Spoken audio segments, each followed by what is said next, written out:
Kesimpulan nama tuh awewe tetep bisa ngomong ku kumaha nya. Abdi nu susah ieu kudu dikawinku anak Amirul Mukminin. Masalah cek Sina Umar kurangan sekadar ngaran doang Amirul Mukminin lantaran kulaget teu cinta jeung tersep kana dunia. Kula mah kana dunia teh geus tolak tilu, tolak tuki salasat. Sida Umar mah geus nolak ka dunia teh geus teu hayang setik-etik acan. Ari si ieu mah pernah nolak ngan tolak hiji ruju deui. Tuh, tolak mah kudu tilu atuh hidup nolak mah. Atuh kuari babalang batan ngan dunia per detik per menit. Bah, mun kuari paeh, ieu mah disiksa jasa ieu mah. Lantaran embungna kana dunia teh embungna. Hayang bae. Beuh. Batur makan kiai teh gundamna teh shalawat Allahumma sholli sholatan kamilatan wa sallim salaman zaman ala rasul gundamna aya Allahumma sholli ala sayyidina Muhammad wa ala sallam gundam kiai aya anu maca yasin wal qur'an akan malika dia wal qur'anil hakim min kalamil mursalin malika dia ala siratal mustaqim gundamna aya sia malai karung goni karung ayam aduh, geus ieu malaikat geus kieu mah aya geura paes ya. Aya geura paes. Ya Allah ya Rabb. Nah, iyalah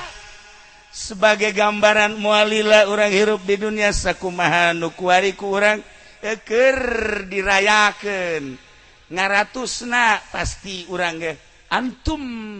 lana salafun wa nahnu alaikum tabaun wa inna insyaallah taala bikum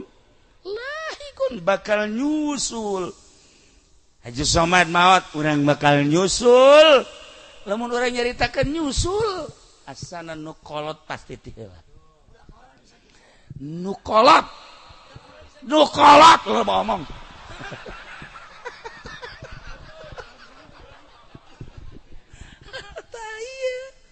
Ya Allah ya Rabbi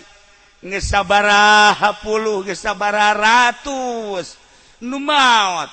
engke ge kagiliran malam ieu almarhum Haji Somad almarhum Haji Anu almarhum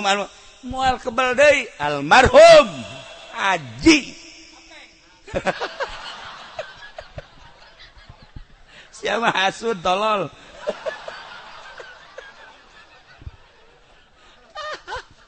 iyalah lalu kudu kurang direnungkeun naon ya ternyata saenggeusna maot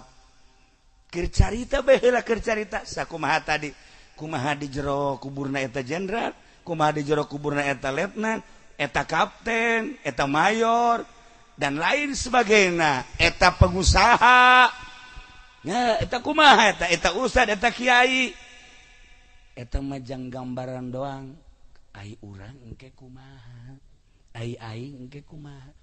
si itu mah beureun seorang jenderal anu tatadina jadi garda terdepan untuk mempertahankan bangsa jeung negara besi acak-acakan jeung besi kalut besi aya serangan ti Amerika serangan ti Cina serangan ti PKI ai anu jadi dihareupna ku sakitu bae ge geus dicatet ku Gusti Allah sorga teh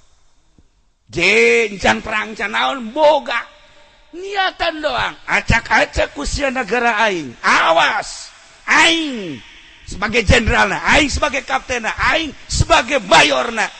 ulah coba-coba sia ngerusak negara aing encan perang encan der boga niatan kitu unggul geus dicatet sorga deui kumaha tuh si ieu naon niatanana lain kikieuan ya Allah si mah niatan naon jaka dieu ge tadi geus ngomong bae diberkatan mal goblok geus seret Haji Nasir katukakeun ngariung si kitu heran aing mah ngaji bae sok boga pikiran kos kitu ayo kabehan oh ya lamun jadi bupati endek ngan sakadar sesenangan dengan sakadar neangan dunia kumaha di jero kuburanana tapi lamun niatanana saat ieu abdi jadi bupati ieu teh anugerah ti Gusti Allah dek diberesan ku aing naon-naon kasus-kasus mumpung aing jadi bupati ku aing dikontek ka Polresna ku aing dikontek Dandimna ku aing dikontek Danremna supaya negara kondusif ulah aya keluhan-keluhan ku niatna bege sorga encan berangkat ku niatna bege sorga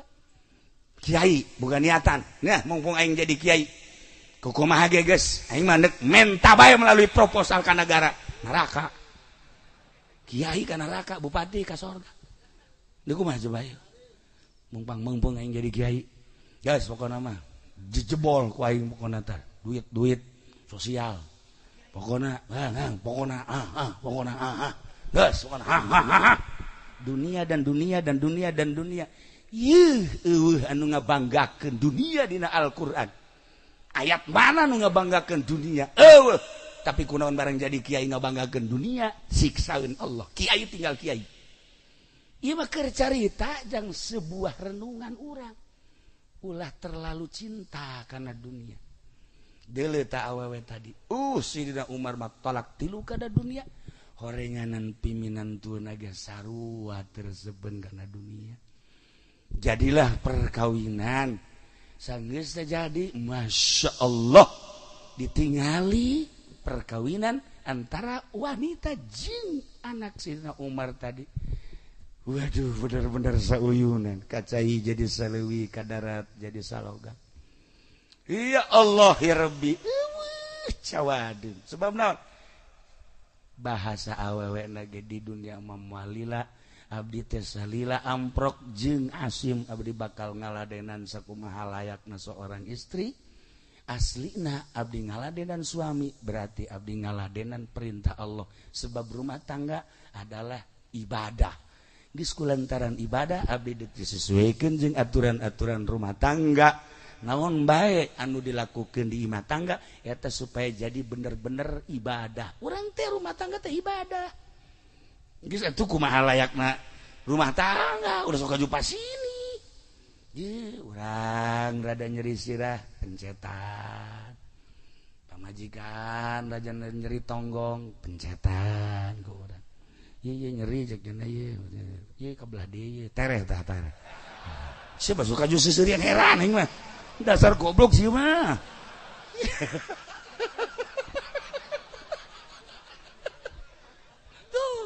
nah iyalah para jamaah kaum muslimin wal muslimat rahimakumullah kacaritakeun kiamat gambaran-gambaran kiamat geus dicaritakeun ku Kangjeng Nabi begitu kiamat sesuai jeung amal-amal per masing-masing pribadina di dunia engke bakal nonjol paling hebat adalah manusia nu jujur paling hebat deui jelema anu dermawan paling hebat deui jelema anu boga ilmu tanpa pamrih dakwahna terus-terusan teu boga kasieun jeung karempat tuh nah iyalah begitu kiamat ya Allah ya Rabbi eta si awewe teh ya dihudangkeun ti kuburna teu boga perasaan naon ka mahsyar datang ka mahsyar ditimbang timbanganana leuwih begitu ngajembat di jembatan Shiratal Mustaqim hiber sakumaha kilat tret datang ka sorga jujur teh kos kitu tah lamun deuleu ka dieu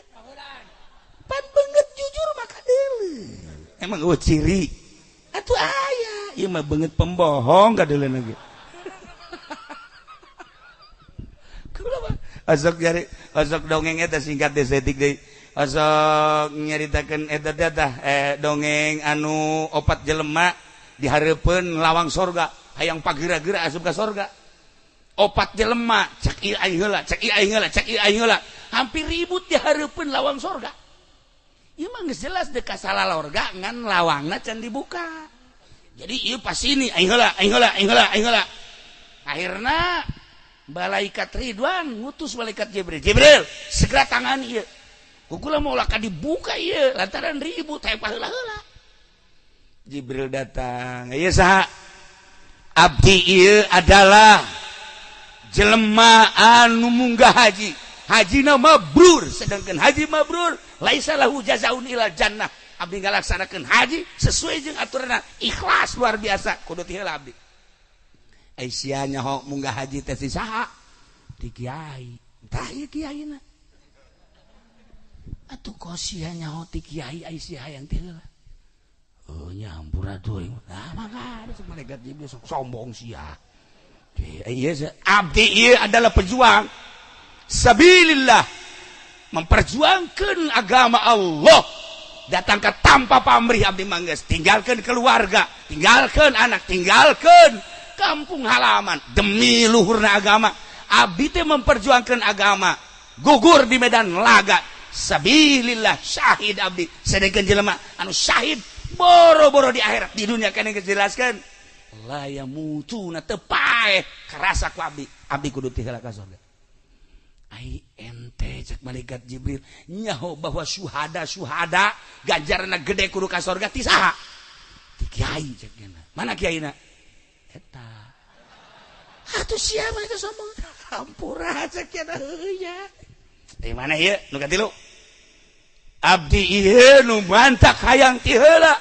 lantaran abdi diberi anugerah ku Gusti Allah dagang abdi tani abdi Masya Allah maju terus sehingga numpuk harta abdi ku abdi disesuaikan dengan aturan anak masjid ku abdi dibangun majelis salim dibangun pondok pesantren dibangun yatim piatu ku abdi disantuni ya fakir miskin ku abdi disantuni janda-janda jompo ku abdi disantuni nah iya kan ganjaran aja jelas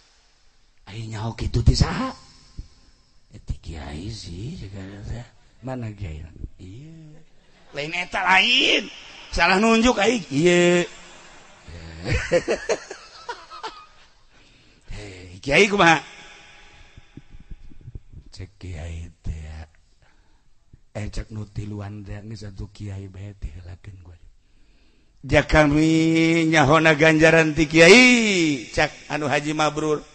kami nyahona ganjaran ti kiai cek nu syahid kami nyahona ganjaran ti kiai cek anu dermawan geus bae kiai bae lah nu ti heula ka surga ke kami nuturkeun ridho kami kiai ti heula kiai cek malaikat Jibril geus dipersilahkeun kudu ti heula ieu mah wayahna bae kiai ti heula teu bisa cek kiai kula moga ilmu teh lain jang sosombongan jeung babanggaan kula teh kapan dibere ilmu teh jang mituturan nu salah supaya jadi bener nu zalim supaya jadi adil anu susah supaya sadar kasusahanana dan lain sebagainya abdi mah teu aya naon ngan sakadar nuduh-nuduhkeun hungkul alhamdulillah berkat dakwah abdi ieu teh geus menang petunjuk-petunjuk atuh mangga bae lah ti heula abdi mah pandeuri tawadu di sorga ge kiai alhamdulillah ya aduh ieu mah budak bener ada tolol saya teh ya atuh ngaku tolol kan tawadu geus kiai mah ngeunaheun dituturkeun anu tawadu boro-boro di dunia di akhirat titah asup ka surga ti heula ku katawaduanana henteu ke teh urang atur bae tuh cek malaikat Jibril saha anu layak ti heula cek ulama cek kiai nu layak ti heula ieu heula yeuh jelema nu dermawan sebab loba jasa jelema nu bungah waktu di duniana sabaraha ratus fakir miskin bungaheun sabaraha ratus yatim piatu nu bungaheun mungkin 1000 sabaraha ratus kiai jeung atawa naon kitu ngara ustad anu bararungaheun dibelikeun kitab pondok majelis taklim sabaraha tokoh masyarakat jeung masyarakat tumpengaheun lantaran dibangunkeun masjid ieulah nu layak ti heula oh bener atuh kitu mah mangga ti heula jadi di akhirat ge kiai mah ngatur bae kiai nu bener lain kikieuan geus ti heula cek malaikat Jibril nu layak asup nu kadua saha nu kadua nu layak adalah sabilillah lantaran nyana geus bisa memperjuangkan agama demi umat sarua bae urang kuari ieu aya agama Islam di dieu teh ieu teh berkat kangjeng teh aya dilanjut ku para sahabat teh aya dilanjut ku para tabiin teh aya dilanjut ku para atba dilanjut ku para wali-wali sanga dilanjut ku para kiai-kiai nu bebeneran dakwahna mun kiai nyaho salat ti mana urang nyaho wudu ti mana urang nyaho jujur ti mana urang dan nyaho naon-naon ti kiai. Nah maka ieu sabilillah layak demi umat demi agungna agama tihelakeun tiheula. Nu katilu nu haji mabrur katilu kiai panderi ngiringkeun kiai mah jadi kiai nu jujur eta nu adil kiai teh lain bae ngatur di dunia di akhirat ke tetep di titah ngatur bae. Para jamaah kaum muslimin wal muslimat rahimakumullah sebagai gambaran tina cerita nu tadi seorang wanita nu jujur jeung adil hiber ka sorga. Seorang kiai nu jujur jeung nu adil lain bae ngatur di dunia tapi di akhirat ge tetep bae dibere mandat untuk ngatur-ngatur supaya naon katingali kajujuran jeung keadilanana. Geus eueuh deui urang doakeun ku ari mudah-mudahan almarhum Haji Somad dihampura sakabeh dosana dilegakeun tur dicaangkeun di kuburanana dibere kanikmatan kubur ku Gusti Allah. Kitu keneh bapak-bapak urang, emak-emak urang, anak urang, salaki urang, pamajikan urang, dulur-dulur urang, guru-guru urang nu geus tari heula maotna urang doakeun mudah-mudahan dihampura sakabeh dosana dilegakeun tur dicaangkeun di kuburanana dibere kanikmatan kubur ku Gusti Allah. Urang nu masih keneh hirup mudah-mudahan urang bisa ibadah dengan sayakin-yakin ka Gusti Allah melalui petunjuk Kangjeng Nabi urang Kangjeng Nabi Muhammad sallallahu alaihi wasallam. Mudah-mudahan menta ka Allah urang maotna kabeh husnul khotimah. Segala rupa dosa urang dihampura ku Gusti Allah dihijikeun di akhirat jeung ahli-ahli Allah di bawah bendera Kangjeng Nabi urang Kangjeng Nabi Muhammad sallallahu alaihi wasallam. Doakeun ku urang keluargana mudah-mudahan aya dina kasabaran jeung katawakalan.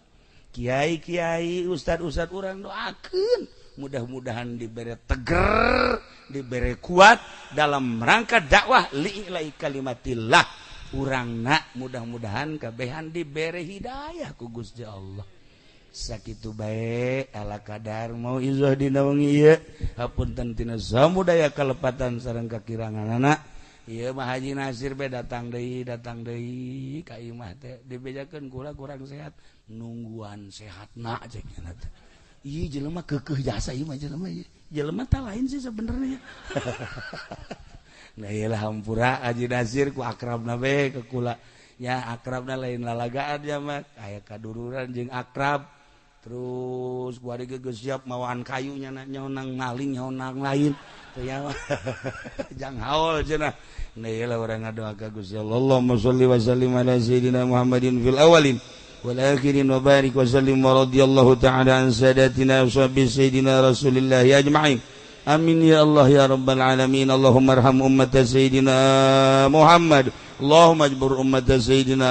Muhammad. Allahumma aslih ummat sayyidina Muhammad. Allahumma farrij an ummat sayyidina Muhammadin sallallahu alaihi wasallam. Allahumma ighfir lahum warhamhum wa'afihim wa'fu anhum wa akrim nuzulahum wa wasi' madkhalahum wa bilhum daran khairan min darihim wa zawjan khairan min zawjihim waghsilhum bil ma'i wa thaljil wal barad wa nakkihim minal khataaya kama naqasab minad danas wa ta'ababas samaa liruhim wa jafil adha an jambihim wa lakim wal hujjata wa yaumil qiyamah. Allahumma hdina siratal mustaqim. Allahumma hdina siratal mustaqim. Allahumma hdina siratal mustaqim. Siratal ladzina an'amta 'alaihim minan nabiyyin wasiddiqin wasyuhada'i wassalihin wa hasuna ulaika rafiqa dzalikal fadlu minallahi wa kafa billahi 'alima wa shalli wa sallim 'ala jami'il anbiya'i wal mursalin walhamdulillahi rabbil alamin wallahu al muwaffiq ila aqwamit thariq wassalamu alaikum warahmatullahi wabarakatuh.